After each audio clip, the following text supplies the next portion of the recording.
carry the cross, reaching the lost. Heaven is counting on you. Welcome and welcome back to my channel. Our Bible story that I'm going to share is about the story of David and Goliath. King David was considered to be a man after God's own heart and is most famous for defeating the giant Goliath when he was only a shepherd boy. Origin of the story was from the Old Testament. Book of 1 Samuel, chapters 16 and 17. Story goes when King Saul sinned in the eyes of God, God became very displeased with him and commanded Samuel, his prophet, to anoint another man to be king after Saul. Samuel followed the directions of God and was led to the home of a man named Jesse, who came from the tribe of Benjamin. Jesse had 8 sons, 7 of whom were shown to Samuel. Samuel thought that surely the Lord would pick one of them, as they were strong and fine in appearance. The Lord, however, told Samuel that he does not consider a person's outward appearance, but instead looks at their heart.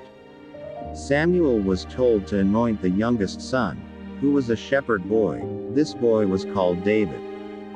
When the war between the Israelites and Philistines took place, a giant named Goliath would shout out a challenge, each day, to any Israeli who would defeat him in battle. Nobody was when David heard him challenge the armies of God. He told King Saul that he would fight the giant.